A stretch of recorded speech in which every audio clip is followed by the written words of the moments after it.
آگے ارشاد فرمایا ان اللہ لا یخفی علیہ شیء فی الارض ولا فی السماء، وہ اللہ ایسا ہے کہ زمین و آسمان میں کوئی چیز اس سے مخفی نہیں، لا یخفی، ہم مخفی کا لفظ استعمال کرتے ہیں اردو میں، وہی لفظ ہے یہ کہ نہیں چھپی ہوئی ہے کوئی چیز اس اللہ سے اس ساری زمین۔ اب ایک سوال یہ پیدا ہوتا ہے کہ میری تکلیفیں، میری پریشانیاں، میرا دکھ درد، میری ضرورتیں، یہ کون پورا کر سکتا ہے؟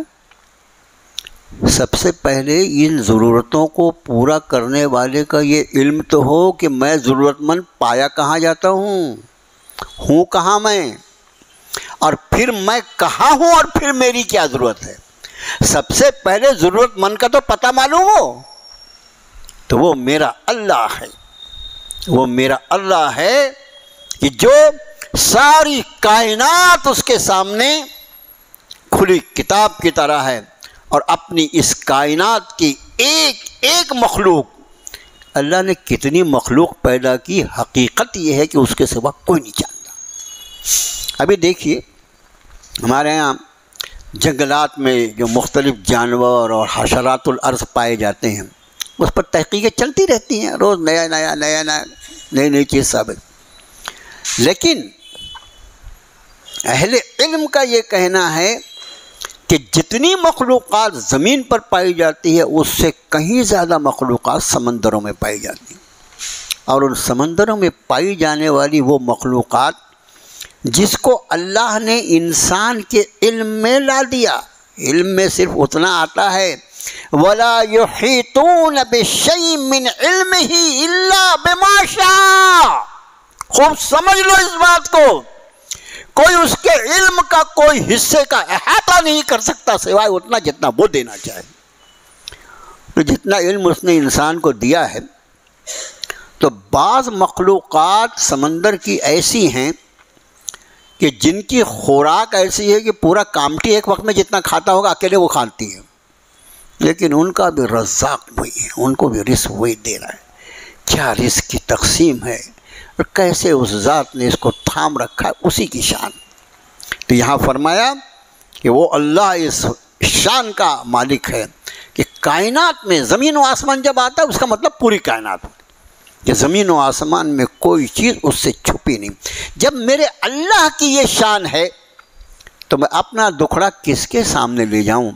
اسی اللہ کے سامنے جو میرے حال سے واقف ہے، میرے ظاہر سے بھی واقف ہے، میرے باطن سے بھی واقف ہے، جو مجھ پر حالات پڑے ہیں اس سے بھی واقف ہے، جو میرے دل میں خواہشات ہیں ان سے بھی واقف ہے۔ علیم بذات صدور ہے جو اللہ، جو میرے سینوں کے وسوسوں کو جاننے والا ہے، اس کے سوا میری تکلیفوں کو کون دور کر سکتا۔ اسے فرمایا وہ اللہ کہ زمین و آسمان میں کوئی چیز اس سے چھپی ہوئی نہیں۔ هو الذی یصورکم فی الارحام کیف یشاء، وہی اللہ ہے جس نے تمہاری صورت ارحام، ہمارے ہاں جہاں صورت گری کا تذکرہ آتا ہے تو ہم لوگوں کی سوچ اتنی محدود ہے کہ انسان کا بچہ بس اتنا ہی یاد آتا ہے۔ ارے ساری چیزوں کو اللہ نے جوڑے جوڑے سے پیدا کیا، کتنی مادائیں ہیں، کتنی اربہ ارب اور کھربہ کھرب مادائیں ہیں، اور ان ساری ماداؤں کے ارحام ہیں جن میں ان کے حمل، ان کے بچے پلتے ہیں، اور ان سب پر میرا رب نگاہ رکھے ہوئے۔ اور کس رحم میں کس کی کیسی صورت گری کی جائے، ایسی صورت گری اب تو الحمدللہ سائنس اور ٹیکنالوجی اس مقام پر پہنچ گئی جہاں پر ہر آدمی جانتا ہے کہ ایک آدمی کی صورت کا دوسرے سے ملنا تو بہت دور کی بات ہے۔ جن لوگوں کو اللہ نے حج کا اور عمرے کا موقع تھا، حج میں بطور خاص کیا مجمع ہوتا ہے، کوئی آدمی ایک دوسرے سے ذرا بھی ملتا جلتا دکھائی دیتا ہے۔ میں سمجھتا ہوں سب سے بڑا مجمع اگر اس زمین پر ہوتا تو حج کا ہوتا ہے، باقی یہ پھینکتے رہتے ہیں، یہ جو ہے نا فلانی جگہ میں اتنے لاکھ پہنچ رہے، اتنے لاکھ پہنچ رہے، سب گپی رہتی ہے۔ حقیقت میں حج کا مجمع لو، کسی صورت کسی سے ملتی؟ ارے صورت وہ ایسا مصور ہے، ایسی صورت گری کرنے والا ہے، ایسا خالق ہے کہ چہرہ تو بہت بڑا ہے، تھمب امپریشن بھی کسی انسان کا دوسرے انسان سے نہیں ملتا، اور صرف انہیں سے نہیں ملتا جو اس وقت زمین میں زندہ ہیں، نہیں، جو زمین میں دفن کر دیے گئے سینکڑوں ہزاروں سال میں، ان کے تھمب امپریشن بھی کسی کا تھمب امپریشن نہیں۔ ایسا مصور، ایسا بنانے والا۔ پھر اس انسان کی تخلیق میں ذرا انداز تو دیکھو اس تخلیق کا۔ ابھی تو اللہ نے انسان کو وہ علم عطا فرمایا، جب یہ صورتیں اور یہ آیتیں نازل ہوئی نا، تو بچے کو پیدا ہونے کے بعد ہی کوئی معلوم کر سکتا تھا لڑکا ہے کہ لڑکی ہے۔ اگر ان کے یہاں بھی اگر سولوگرافی رہتی تو اتنی لڑکیاں تھوڑی دفن کرتے، وہ چیک ویک کر دیتے، لڑکا ہے رہنے دو بھائی، رہنے دو، ابھی ای مت دفن کرو، اس ہونے دو۔ تو اس وقت رب تعالیٰ نے جو آیات اس میں نازل فرمائیں، بہت سے سائنٹسٹ اور علم الابدان کے جاننے والوں نے ان آیتوں کی روشنی میں اسلام کو قبول کر لیا جو آیتیں انسان کی تخلیق کے بارے میں اللہ نے اپنی کتاب میں نازل فرمائی۔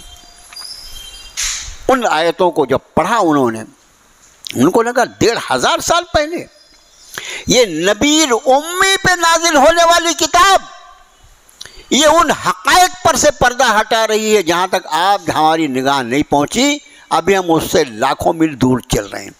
اور اس کے بعد جو مختلف مراحل بیان فرمائے، آج تو سب کچھ جو ہے وہ کیمرے کے سامنے ہے نا، سب کچھ کیمرے کے سامنے ہے۔ پہلے دن سے اگر کوئی آبزرو کرنا چاہے تو منی کے قطرے میں ہونے والی تبدیلیاں پہلے دن سے اس کو آبزرو کیا جا سکتا ہے، مسلسل اس کو آبزرویشن میں رکھا جا سکتا ہے، اور اسی لیے انسان اس مقام پہ پہنچا ہے۔ فرمایا جیسی چاہتا ہے تمہاری صورت گری کرتا ہے، کیف یشاء، جیسا اس نے چاہا میری صورت۔ میں نے ایک مطلب غیر مسلموں کا ایک بڑا مجمع تھا، ایک مندر میں تقریر تھی، انہوں نے سب مذہب کے لوگوں کو بلایا، تو مجھے گنہگار کو بھی بلایا تھا انہوں نے مسلمانوں کی طرف سے۔ میں نے وہاں ایک بات عرض کی تھی، میں نے کہا اس انسان کا بھی عجیب و غریب معاملہ ہے، یہ کہتا ہے کہ ہم نے اللہ کو دیکھا نہیں، اس لیے معاذ اللہ کیسے مانیں گے؟ پہلی بات تو یہ ہے کہ جو چیز ہم دیکھتے نہیں ہیں وہ موجود نہیں ہے، اگر کوئی یہ کہتا تو اس سے بڑا کوئی گدھا نہیں ہوتا۔ اس لیے کہ امریکہ اور رشیا کو ہم نے بھی نہیں دیکھا لیکن ہم بھی مانتے ہیں کہ وہ موجود ہے، تو ہمارا دیکھنا نہیں دیکھنا کسی چیز کے ہونے نہیں ہونے کی شہادت تھوڑی ہے بھائی۔ اور دوسری بات پھر اللہ کی توحید کے بارے میں، عام طور سے ایسے مجمع میں جب بھی ہم لوگ جاتے ہیں تو وہاں توحید، رسالت اور آخرت، اور میں آپ سے عرض کروں یہ 3 مضامین ایسے ہیں جس سے یہ ملک نہیں پوری دنیا کا مشرک طبقہ جو ہے اس کے سامنے اگر اللہ کی کتاب کی روشنی میں عقیدہ توحید کو، رسالت کو اور آخرت کو رکھ دو، انشاءاللہ وہ جگہ سے ایمان لائے گا۔ ایسا نہیں کہتا، ایمان دینا نہیں دینا وہ تو اللہ کے دست قدرت میں بھائی۔ اگر نبی اپنے چچا کو ہدایت نہیں دے سکتے تو ہم اور آپ کون؟ لیکن اللہ کی قسم کھا کے کہہ سکتا ہوں کہ اسلام کی حقانیت ان پر کھل جائے اگر یہ 3 بنیادی عقائد ہم ان کو سمجھا دیں کہ اللہ کا ایک ہونا، وحدہ لا شریک ہونا، پھر نبی کی ضرورت، نبی کے بغیر انسانیت کی گاڑی چل نہیں سکتی، اور نبی کا انسان ہونا ضروری ہے، غیر انسان کو اگر نبی بنا کر بھیجا جائے تو کام چل ہی نہیں سکتا۔ اور پھر عقیدہ آخرت، ارے آخرت تو اس طرح ان کے دماغ میں بیٹھ جاتی ہے کہ ان کی آنکھوں سے آنسو گرنے لگتے ہیں کہ بھئی کیا بات سامنے والے نے کہا۔ تو اس وقت بھی آپ کے خادم نے ایک بات عرض کی تھی کہ اس انسان کا بھی عجیب بیوقوفی کا فیصلہ ہے، میں اللہ کو دیکھنا چاہتا ہوں، ابے تو نے اپنی صورت دیکھا کیا؟ اپنی صورت دیکھا؟ صورت بنائی میری، مگر میری صورت کو ایسا بنایا کہ میں خود اپنی صورت دیکھنے کا محتاج ہوں، میں نے آج تک اپنی صورت نہیں دیکھا۔ آپ سب میری صورت دیکھ رہے ہیں، میں آپ کی صورت دیکھ رہا ہوں، ہم ایک خود کی صورت نہیں دیکھ سکتے۔ انہوں نے آئینے میں صورت رہتی ہے، آئینے میں عکس رہتا ہے، آئینے میں آدمی نہیں رہتا، آئینے میں عکس رہتا ہے، اپنی اصلی صورت. جو اپنی صورت نہیں دے سکتا وہ اللہ کو دیکھنے کی بات. یہ دوسری بات ہے کہ انہی نگاہوں میں اللہ تعالیٰ وہ قوت اور طاقت عطا فرما دیں گے مرنے کے بعد کہ آدمی اپنے رب کا بھی دیدار کر سکے گا. یہ تو اس کی خاص عطا ہے. لیکن حقیقت یہ ہے کہ فرمایا کیف یشاء، تمہاری صورتوں کو ویسا بناتا ہے جیسا وہ چاہتا ہے. تمہاری صورت کے بنانے میں نہ تمہاری اپنی مرضی کا دخل ہے، نہ تمہارے ماں باپ سے پوچھا گیا تھا کیسا بناؤں گے. اور پھر ایک اور بات یاد رکھیے اپنی شکل صورت کے بارے میں. کچھ لوگ بہت خوبصورت ہوتے ہیں، کچھ لوگ قبول صورت ہوتے ہیں، اور کچھ لوگ ذرا صورت الگ طرح کی ہوتی ہے. اس کے بعد بھی اللہ کی تخلیق کا معاملہ یہ ہے، ہر آدمی اپنی صورت پر فریفتہ ہوتا ہے. یہ اللہ کا خاص فیصلہ ہے. ہر کسی آدمی کو آپ نے اپنی پوری زندگی میں کوئی ایک آدمی ایسا دیکھا، اگر کوئی پاگل نہیں ہے تو اس کی بات نہیں کر رہا میں، عقل والوں کی بات کر رہا ہوں. اگر پاگل ہے تو اس کو کیا لاؤ گے؟ کسی صاحب عقل کو دیکھا کہ وہ اپنے چہرے کو اپنے ناخن سے یا چھری سے ریزر سے کاٹ رہا تھا، مار رہا تھا، اور کہہ رہا تھا کہ میں بہت بدصورت ہوں، اس لیے مجھے میری صورت پسند نہیں ہے. کوئی نہیں. سب کو جیسی صورت عطا فرمائی کیف یشاء. اس میں ان کی مشیت ہے، ان کی چاہت ہے، اور جہاں ان کی چاہت ہوتی ہے وہاں خود بخود بندے کی چاہت اس میں مل جاتی ہے. انہوں نے اپنی مشیت سے جیسی بھی میری شکل بنایا ہے، مجھے میری شکل بہت پسند ہے. ہیں بہت سے خوبصورت لوگ، ان کی خوبصورتی ان کو مبارک، لیکن میں نے اپنی صورت سے کبھی اتنی قابل نفرت نہیں سمجھا کہ اپنی صورت کو میں مسخ کر دوں یا بدل ڈالوں. یہ اللہ کا غیبی انتظام ہے. فرمایا لا الہ الا هو العزیز الحکیم، اس کے سوا کوئی معبود نہیں، بڑے غلبے والا، حکمت والا ہے. هو الذی انزل علیک الکتاب منہ آیات محکمات، وہی اللہ ہے، اس نے آپ پر، پھر علیکہ کی ضمیر اللہ کے نبی کی طرف، آپ پر نبی صلی اللہ علیہ وسلم یہ کتاب نازل فرمائی. منہ آیات محکمات، مطلب اس قرآن میں دو طرح کی آیتیں ہیں. یہ آیت شریفہ ہمارے جو خاص طور سے کلاس کے طلباء ہیں ان کو ایسی آیتیں ہمیشہ یاد رکھ کر لیں. بہت ساری باتیں ایک ہی آیت میں آ جاتی ہیں کہ قرآن کی آیتیں جو ہیں وہ رب تعالیٰ نے دو حصوں میں منقسم فرمائی ہیں. فرمایا کچھ آیات جو ہیں وہ آیات محکمات کہلاتی ہیں، اور کچھ آیات جو ہیں وہ اخر و متشابہات، اور کچھ دوسری آیتیں جو متشابہات کہلاتی ہیں. پھر فرمایا کہ آیات منہ آیات محکمات ہن ام الکتاب. یہ جو آیات محکم ہیں، محکم کا ایک ترجمہ یہ تو واضح آیت. دوسرا ایک ترجمہ ہوتا حکم بتانے والی آیت، کہ اس آیت کو پڑھنے کے بعد آدمی کا دماغ کسی اور طرف جائے نہیں، جو حکم ہے اس کے اندر وہی سمجھ میں آئے. کہ شہر رمضان الذی انزل فیہ القرآن ھدی للناس وبینات من الھدی والفرقان فمن شہد منکم الشہر فلیصم. دیکھو رمضان کا وہ مہینہ ہے جس میں قرآن نازل فرمایا گیا، جو انسانوں کے لیے ہدایت کا سامان ہے، یہ فرقان ہے، کسوٹی ہے. پھر فمن شہد منکم الشہر فلیصم، پھر تم میں جو کوئی اس مہینے میں موجود ہو اسے چاہیے کہ وہ روزہ رکھے. کیا سمجھ میں آیا؟ رمضان کا مہینہ جس میں روزہ فرض کیا اللہ نے. اور پھر ومن کان منکم مریضا وعلی سفر فعدۃ من ایام اخر، کوئی بیمار ہو، کوئی سفر میں ہو، وہ بعد کے دنوں.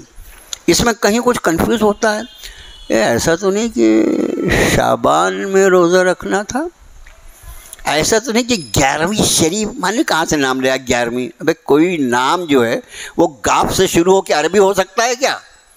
گاف کا عربی سے کوئی تعلق ہی نہیں. گاف کا، چا کا، پا کا، تمہارا 40واں، تمہارا 40، تمہاری 11ویں، یہ غیبی انتظام ہے کہ سب ایسے حروف لائے تم نے پکڑ کے، دیکھ کے لگے کہ یہ عربی ہو ہی نہیں سکتا، غیر عربی ہے یہ. آپ سمجھے؟ اس آیت شریفہ کو پڑھ کے واضح حکم ملتا ہے کہ رمضان کا مہینہ ہے جس میں سب کو روزہ رکھنا ہے. کوئی مریض ہو، کوئی سفر میں ہو اللہ نے اس کو رخصت دے دی، ختم ہو گئی، ایام اخر بعد کے دنوں میں پوری کر لیں۔ کچھ شک ہوتا ہے؟ نہیں ہوتا۔ اقیم الصلاۃ وآتوا الزکاۃ، نماز قائم کرو، زکوٰۃ ادا کرو، کچھ شک ہوتا ہے؟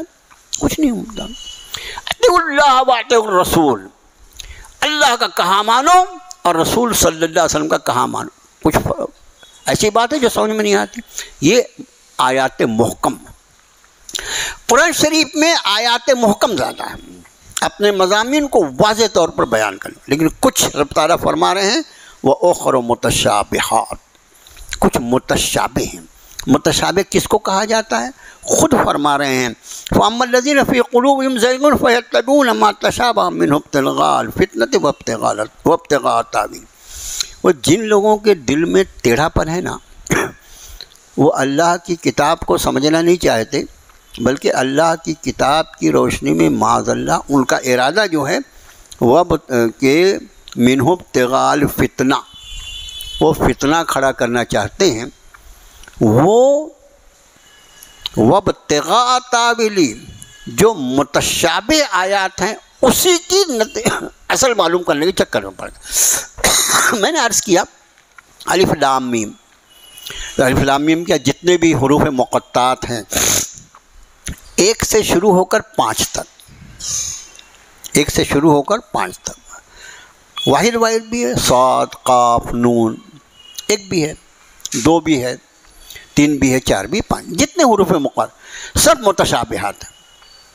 یہ طے ہے اس کے معنی تو ہیں، لا بغیر معنی کا کوئی لفظ قرآن میں ہے ہی نہیں، اس کے معنی تو ہیں، لیکن اس کے معنی وہی وما یعلم التاویلہ الا اللہ، اس کی حقیقت اللہ کے سوا کوئی نہیں جانتا۔ اب پورا قرآن جس پہ عمل کرنا تھا، جس میں ایمان تھا، جس میں توحید تھی، جس میں شرک سے اجتناب تھا، جس میں گناہوں سے بچنے کی تعلیم تھی، جس میں نماز کی فرضیت تھی، جس میں صدقات کا حکم دیا گیا تھا، جس میں حسن اخلاق کی بات کہی گئی تھی، جس میں لوگوں کے ساتھ بھلے طریقے سے بات کرنے کا حکم دیا، سارے واضح ہے کام، وہ سب کو چھوڑا۔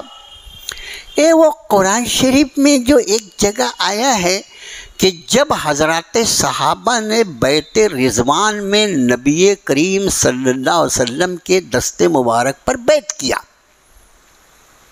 طے ہے، کوئی دو رائے نہیں، بیعت کیا۔ اللہ تعالیٰ نے فرمایا کہ جب حضرات صحابہ نے رسول اللہ صلی اللہ علیہ وسلم کے دست مبارک پر ہاتھ رکھا تو ید اللہ فوق ایدیہم، ان کے ہاتھوں پر اللہ کا ہاتھ تھا۔ یہ اللہ میں ایک ہاتھ کیسا ہے رے؟ یہ جو ہے نا یہ پگلا پن ہے، یہ جو ہے یہ جہالت ہے۔ اس کا معنی یہ ہے کہ یہ قرآن کو اس کو عمل نہیں کرنا ہے، قرآن کے اندر یہ تماشا کرنا چاہتا ہے۔ رب نے اسی لیے فرمایا متشابہ ہے۔ اب کیا معنی اس کے؟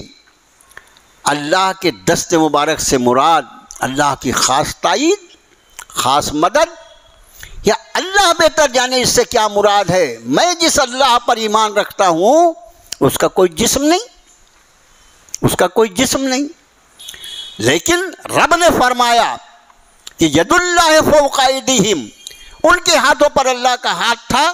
بس میں اس پر ایمان لاتا ہوں کہ جب صحابہ دست رسول پر بیعت کر رہے تھے تو ان کے ہاتھوں پر رب کائنات نے فرمایا میرا ہاتھ، ختم ہو گئی۔ حقیقت نہیں معلوم مجھے، اللہ کے سوا کوئی نہیں جانتا۔ اسی طرح وسع کرسیہ السماوات والارض، اس کی کرسی نے سارے آسمان و زمین کو اپنے گھیرے میں لے رکھا ہے۔ ہم تو ایسی کرسی جانتے ہیں، بہت بڑی کرسی، ایسی کرسی، اس کی حقیقت کیا معلوم، اللہ جانتا ہے۔ تو فرمایا جن لوگوں کے دل میں فتنہ ہوتا ہے، جن کے دلوں میں کجی اور ٹیڑھا پن ہوتا ہے، وہ ان متشابہات کے پیچھے پڑتے ہیں۔ متشابہات میں جو الفاظ استعمال ہوئے ہیں صرف اس کا جو ترجمہ ہماری زبان میں ہوتا ہے اتنا ترجمہ کر کے اس پر اجمالی ایمان لانا ہے، اس کی حقیقت کی تلاش میں پڑنا ایمان کو خطرہ ہو سکتا ہے۔ بس اتنی بات یاد۔ تو آیات قرآنی کی دو قسمیں، آیات محکمات، آیات متشابہات۔ آیات محکمات حکم بتانے والی آیتیں، واضح آیتیں، ان پر ہم کو عمل پیرا ہونا ہے۔ اور آیات متشابہات وہ بھی قرآن کا حصہ ہیں، وہ بے معنی نہیں ہے، لیکن ان کی حقیقت اللہ کے سوا کوئی نہیں جانتا۔ بس اتنا یاد رکھیے۔ اب آگے فرمایا والراسخون فی العلم۔ اب ایمان والے جن کو اللہ نے بہت ہی یعنی پختہ علم عطا فرمایا ہے، وہ کہتے ہیں یقولون آمنا بہ کل من عند ربنا، ہم ان پر ایمان لائے، سب کچھ ہمارے رب کی طرف سے ہے۔ وما یذکر الا اولو الالباب، اور عقل والوں کے سوا نصیحت کوئی نہیں ہے۔ اس کا معنی مومن جو ہوتا ہے وہ عقل مند ہوتا ہے، مومن جو ہوتا ہے عقل مند ہوتا ہے۔ صحیح بات یہ ہے کہ مومن وہ ہوتا ہے جو چیزوں کو اللہ کے نور کی روشنی میں دیکھتا ہے، وہ چیزوں کی حقیقت کو سمجھتا ہے۔ اس لیے اس سے زیادہ سمجھدار کوئی ہو نہیں سکتا۔ مال کا ڈھیر، مال کا ڈھیر جس کو قنطار کہا قرآن نے، قنطار، بیاج کا، رشوت کا، حرام کا، سٹے کا، جوئے کا، یہ پیسے کا ڈھیر لگا رہے، مومن اس پہ تھوکنے کو تیار نہیں، اسی کو اس کو معلوم میرے رب نے اس کو حرام قرار دیا۔ اور اس کے بعد اس کی محنت کی کمائی 4 روپے یا 10 روپے جو ہو، اسی میں وہ اللہ کا شکر ادا کرے اور اللہ اسی میں برکت عطا ہو۔ تو یہ فرمایا وما یذکر الا اولو الالباب، نصیحت تو بس عقل والے ہی پکڑتے۔ اور اس کے بعد دعائیں ہیں، ربنا لا تزغ قلوبنا بعد اذ ہدیتنا وہب لنا من، اے ہمارے رب ہمارے دلوں میں ایسی ٹیڑھا پن، ہمارے دل میں کبھی یہ خیال آئے کہ پورے قرآن کو چھوڑو اور متشابہات پہ ریسرچ کر، ریسرچ کے نام پہ بھی بہت۔ ابھی میں دواخانے میں گیا، ایک ڈاکٹر سے کنسلٹ کرنا تھا، مجھے وہاں بہت اچھا ایک جملہ لکھا ہوا دکھائی دیا، please don't confuse your Google knowledge with my doctor's degree. کتنا اچھا جملہ ہے۔ ہم لوگ گوگل پہ دیکھتے ہیں، سرچ کرتے ہیں اور جا کے ڈاکٹر کو بتاتے ہیں ایسا ہے ویسا ہے۔ ڈاکٹر بولتا ہے تمہاری گوگل کی نالج جو ہے نا، اللہ کے لیے اس کو میری ڈاکٹری کی ڈگری کے ساتھ کنفیوز مت کرو یار، تمہاری نالج اپنے پاس رکھو۔ ریسرچ کے نام پر بیکار کے کام۔ یہاں دعا ایمان والا کرتا ہے، ہمارے رب ہمارے دلوں کو جو آپ نے ہدایت عطا فرما دی، اس میں کوئی ٹیڑھا پن نہ آنے پائے، دلوں کو ہدایت دینا بھی آپ ہی کا کام، اور پھر اس کو ہدایت پر قائم رکھنا بھی آپ کا کام۔ میں کچھ نہیں کر سکتا، میرے پروردگار آپ ہی نے ہدایت سے نوازا ہے۔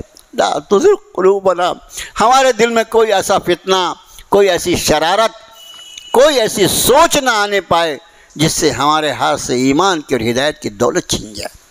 اس لیے وَهَبْ لَنَا مِن لَدُنْكَ رَحْمَةً، اور اپنی جناب سے، اپنی بارگاہ سے ہمیں رحمتیں عطا فرمانا، اس لیے کہ اِنَّكَ أَنْتَ الْوَهَّابُ، یہ وہاب جو ہے یہ اللہ کے صفاتی ناموں میں ایک نام ہے، عطا فرمانے والا۔ آپ بس آپ ہی عطا فرمانے والے ہیں۔ ربنا انک جامع الناس لیوم لا ریب فیہ، اے ہمارے رب آپ یقینی طور پر سارے لوگوں کو ایک ایسے دن میں جمع کرنے والے ہیں جس میں کوئی شک نہیں۔ ان اللہ لا یخلف المیعاد، اللہ اپنے وعدے کے خلاف کبھی نہیں کرتا۔ اللہ کا شکر ہے کہ اللہ نے سورہ آل عمران شروع کرنے کی توفیق عطا فرمائی۔ اللہ خیر و عافیت کے ساتھ اپنی کتاب کی تکمیل کی توفیق عطا فرمائے۔ ربنا آتنا فی الدنیا حسنہ وفی الآخرۃ حسنۃ وقنا عذاب النار۔ رب اغفر وارحم وانت خیر الراحمین، رب اغفر وارحم وانت خیر الراحمین۔ الہ العالمین امت مسلمہ کو جن پریشانیوں اور جن تکالیف کا سامنا ہے، الہ العالمین اس سارے کائنات کے رب آپ ہیں مولا۔ اللہ امت مسلمہ کی پریشانیوں کو اپنے فضل اپنے کرم سے دور فرما دیں۔ اللہ اہل فلسطین کی مدد کے فیصلے صادر فرما دیں۔ اللہ ان کو ثابت قدمی عطا فرمائیں۔ اللہ ان کی جان، مال، عزت، آبرو، مکان، کھلیان سب کی حفاظت کے فیصلے فرمائیں۔ اللہ یہ یہودی جو اس وقت اپنے وقت کے اپنے آپ کو فرعون بنائے ہوئے ہیں، اللہ ان کی رعونت کو تو خاک میں ملا دے۔ اللہ اللہ تو سب کر سکتا ہے، اللہ ساری قوت اور طاقت تجھے حاصل ہے مولا۔ اے اللہ اس زمین پر کسی ظالم کا فیصلہ نہیں چل سکتا، بس اس پر تو فیصلہ صرف تیری ذات عالی کا چلتا ہے۔ اے اللہ ان یہودیوں کے فنا کے فیصلے صادر فرما، اے اللہ بیت المقدس کی حفاظت فرما، اور جو لوگ بیت المقدس کی حفاظت میں سینہ سپر ہیں اللہ تو ان کے قلوب کو تھام لے مولا، اللہ ان کے قلوب کو تو تھام لے مولا۔ اللہ جو کر رہے ہیں ہم صرف ان کے لیے دعا کر سکتے ہیں۔